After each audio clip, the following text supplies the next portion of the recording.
¿Qué piensan ustedes de este retorno voluntario y además de manera segura a las clases? Yo hace poco hablaba con representantes del SUTEP y me daba la impresión que no querían, pero no podemos seguir retrasando algo que en el mundo ya está reactivado.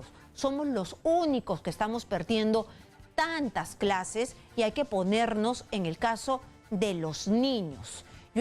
Yo soy mamá y he sido una de las mamás con más miedo a soltar a mi hija para las clases. Pero ya las cifras son de pánico, todo lo que están perdiendo y lo que va a perder el país. ¿Usted cuál es su percepción? Sí, efectivamente, Karina, hay una necesidad de que nuestros niños se reencuentren ya con los docentes y los maestros del Perú estamos convencidos de eso. Y tiene que llegar el momento para poder estar en contacto físico, directo con nuestros alumnos en nuestras instituciones educativas. Obviamente cuidando la salud, pero también enfatizando y garantizando un buen aprendizaje de nuestros niños y niñas. Para esto, el Ministerio de Educación ha emitido el Decreto Supremo 014 y que indica el mismo decreto que en 20 días hábiles, es decir, al 20 de septiembre, el Ministerio de Educación tendría un plan integral de retorno voluntario, seguro, con distanciamiento y que proteja la salud de los docentes, de los estudiantes y de los padres de familia. Y por tanto, en principio tenemos que tener la seguridad que el Ministerio de Educación tomará en cuenta los diferentes ejes que son responsabilidades a fin de garantizar este retorno seguro. Uno de ellos tiene que ver, por ejemplo, con garantizar con que las escuelas tengan una infraestructura adecuadamente organizada. Tengan lavaderos, tengan servicios higiénicos, tengan ambientes disponibles, que las aulas tengan espacios adecuados para que haya distanciamiento en los niños, que tengan ventanas abiertas, que sean muy ventiladas, pero además de eso, tengan, por ejemplo, una atención con un aforo determinado. Creo que con un aforo del 30% sería tomar en cuenta y sería importantísimo. Decano, pero también esta infraestructura educativa tendría que tener... Es muy importante eso, pero también se ha tomado en cuenta otras posibilidades, es decir, una escuela que no tiene estos salones con grandes ventanas, podría ser que tomen los parques, podría ser que se cierren calles, podría ser que tomen estadios, podría ser que se utilice la imaginación para darle estos espacios necesarios para los niños. En realidad, todo lo que se manifieste y se puede decir voluntariamente desde la calle, desde nosotros, podría ser importante. Sin embargo, pasa por un segundo eje que el Ministerio de Educación tiene que tomar en cuenta, es presupuesto, es financiamiento. Y cuando hablamos de presupuesto, de financiamiento, nos estamos refiriendo a la necesidad de garantizar un presupuesto especial justamente para poder tomar esos espacios libres. Pero mientras ocurra eso, ¿cuánto tiempo va a pasar? En todo caso, lo que tendríamos que ver es lo siguiente. Si se aprueba un retorno voluntario, seguro, con distanciamiento, hay la necesidad de que se empiece por las instituciones educativas que tienen espacios muy abiertos, muy libres, pero no en aquellas donde lamentablemente hay mucha hacinación. Y aquí tiene que ver también el tema del transporte público, que es otro aspecto que está fuera de la escuela, que está más allá del control que pueden hacer los docentes. Ese transporte público que no se puede controlar, que no se puede ver. Imaginamos actualmente cómo están yendo los buses, llenos de personas, algunos hasta sin mascarillas, otras sí obviamente con mucha seguridad, pero es un asunto que siempre se va a presentar. ¿Cómo trabajamos para crear conciencia de seguridad ciudadana en los padres de familia y en la comunidad? El estudiante no va a estar al 100% junto con el docente y tampoco con sus padres de familia. Por tanto, en esos momentos que el estudiante está libre, ¿cómo garantizamos que él esté debidamente distanciado? Esas cosas tenemos que trabajar. Un tercer elemento, Karina, necesitamos que el gobierno trabaje es la organización o la dotación de materiales o instrumentos tecnológicos de conectividad, herramientas tecnológicas. El ministro ha anunciado que se está adquiriendo 400.000 tabletas para el año 2022. Es decir, en marzo del 2022 tendríamos esa cantidad. Nosotros desde el Colegio de Profesores hemos presentado un plan que estamos manifestando que requerimos garantizar al 100% de estudiantes del país las herramientas tecnológicas acompañado de conectividad y que eso es perfectamente posible al año 2024. ¿Por qué? Porque esta pandemia no se va a terminar el 2021 y tampoco en el primer semestre del 2022. Tenemos que empezar a convivir con ese virus pero también con alternativas que nos garanticen seguridad y una buena educación. Y la buena educación en esta presente etapa significa educación híbrida, es decir, presencialidad y distanciamiento, presencialidad y además educación virtual. Para eso necesitamos garantizar las herramientas tecnológicas, los contenidos curriculares que sean realmente significativas, que permita enlazar la educación básica con la educación superior. Pero por otro lado también una política educativa descentralizada donde los gobiernos regionales, gobiernos municipales participen de las tomas de decisión, que no se espere todavía al Ministerio de Educación para autorizar vía decreto o una resolución la determinación de un proceso educativo en alguna parte del país.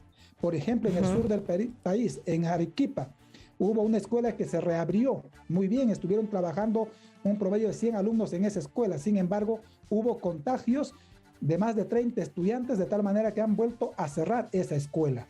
Si eso está ocurriendo en las zonas rurales o alejadas, en las ciudades la situación no será similar, pero podría multiplicarse, porque el control del COVID, Karina, no pasa tanto por la voluntad, sino es una realidad social, más aún en un país donde hay mucha crisis. Ajá, pero ¿qué es lo que puede pasar? Pero ¿qué es lo que está pasando en nuestro país? ¿Qué es lo que estamos haciendo mal? Porque las experiencias de otros países no arrojan esto. En Estados Unidos se abrieron las escuelas, pero se abrieron y definitivamente se abrió sin mascarillas, todos volvieron al mismo tiempo y las tuvieron que cerrar porque obviamente los chicos se contagiaron. Pero después ya fue todo controlado y no hubo contagios. Esto ha pasado en todas las partes del mundo y todo ha sido bajo la normalidad, ¿no? O sea, no han habido mayores contagios. ¿Por qué ha pasado esto en Arequipa? Nosotros hemos tenido a un corresponsal, a nuestro corresponsal, que nos contó de una escuela que antes de las clases les hicieron pruebas rápidas y los chicos ya habían llegado contagiados, con pruebas rápidas que usted sabe que las pruebas rápidas no son muy confiables y que antes les habían hecho las pruebas, no habían empezado las clases. Yo no sé si usted se está refiriendo a esa o a otra escuela, ¿no? Pero que antes ya llegaban contagiados, pero no sé, pero algo estamos haciendo mal, porque si en el resto del mundo las clases están llevándose muy bien y no se contagian, y además en las zonas rurales, ¿para qué tenerlos dentro de un salón si se los puede que tener al aire libre y solamente van al baño? Sí, Karina, en las zonas rurales, en las zonas del interior del país, en las zonas alejadas, es perfectamente funcional y funciona. Hay escuelas que están trabajando con normalidad.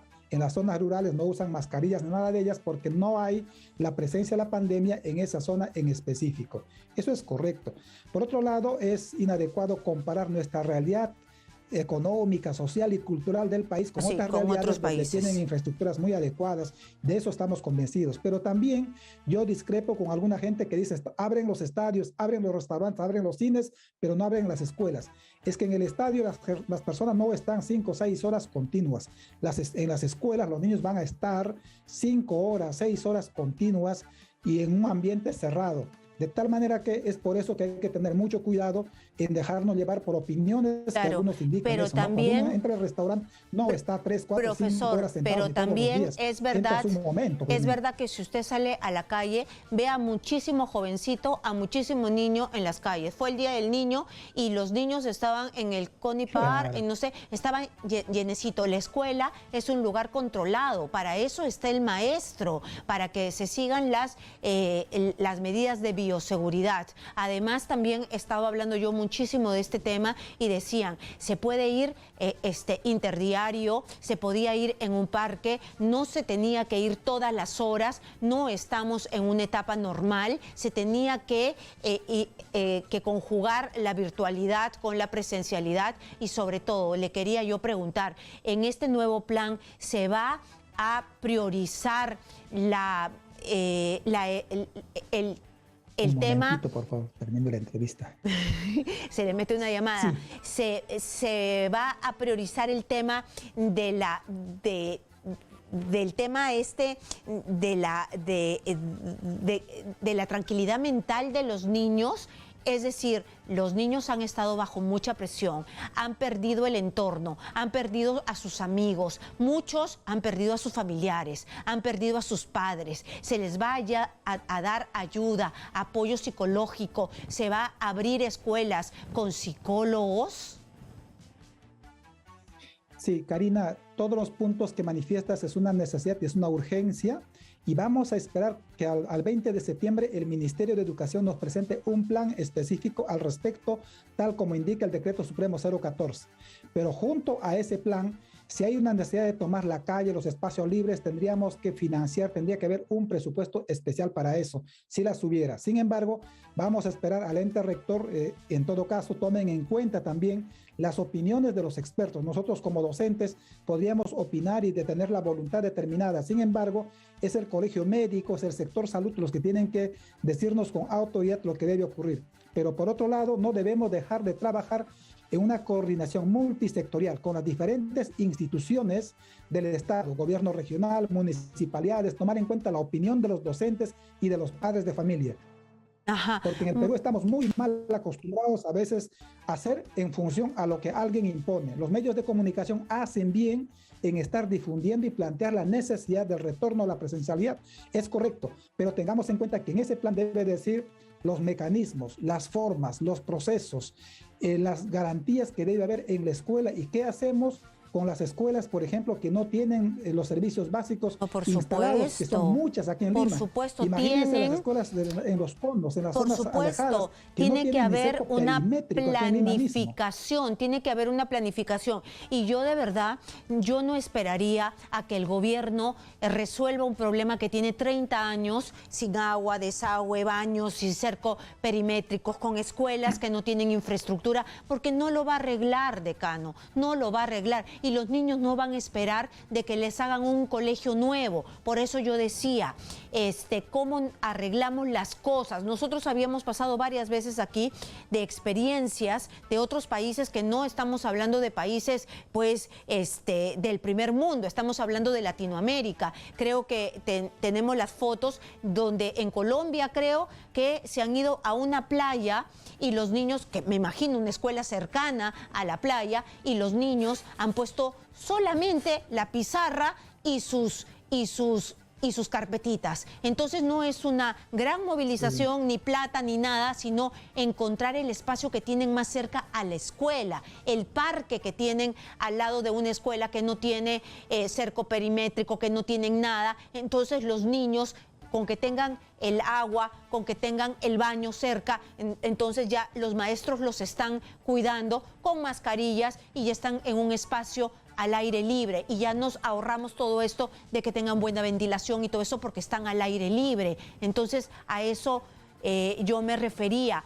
¿Quién se puede oponer en su sano juicio a que se cierre un estadio para los niños? ¿Quién se puede oponer a que se cierren esos parques, ¿no?, zonales, para que se dé espacio a ciertos colegios que no tienen de repente la infraestructura, estos colegios chiquititos, ¿no?, o a las grandes unidades escolares que no tienen, que de repente tienen unas ventanitas chiquititas? ¿Quién se puede oponer, decano?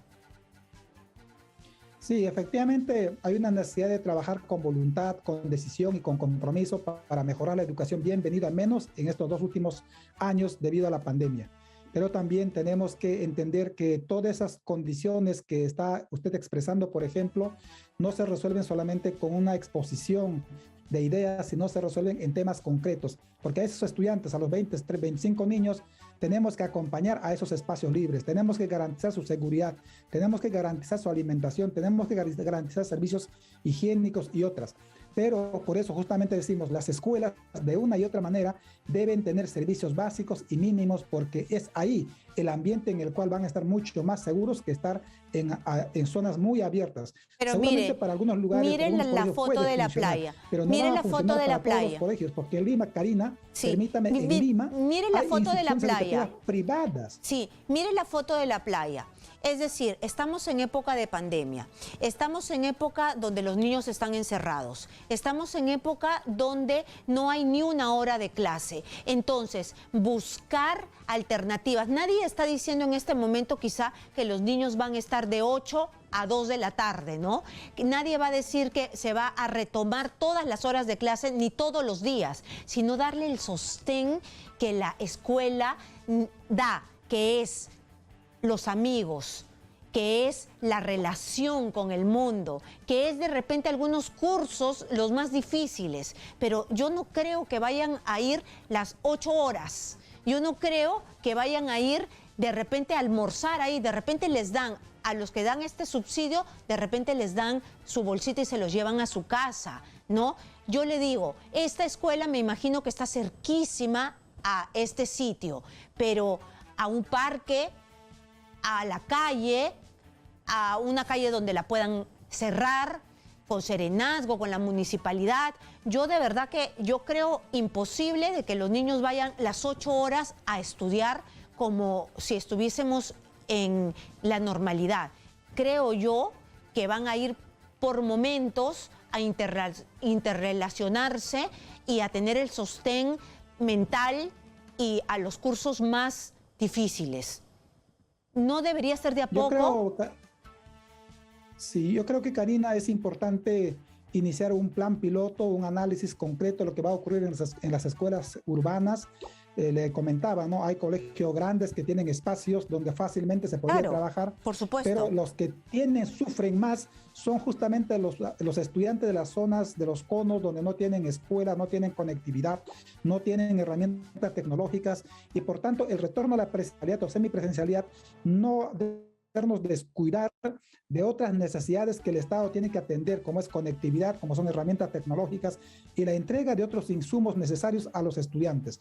Ahí vamos, es decir, ver el proceso educativo de una manera integral, no solamente un aspecto, porque como tú dices, puede ir por algunas horas, pero las demás horas necesitamos ser atendidas de manera virtual. Por supuesto. Eso es una necesidad. Por supuesto. Se necesita darles los elementos tecnológicos y se necesita también darle este tú a tú, estar con los amigos. Se necesitan las dos cosas, porque tampoco se va a descuidar la virtualidad, porque necesitan seguir las clases. Pero el tú a tú, estar con tus amigos por algunas horas, ¿no? El hacer un poquito de ejercicios por algunas horas chiquitas que les va a ayudar en la salud mental.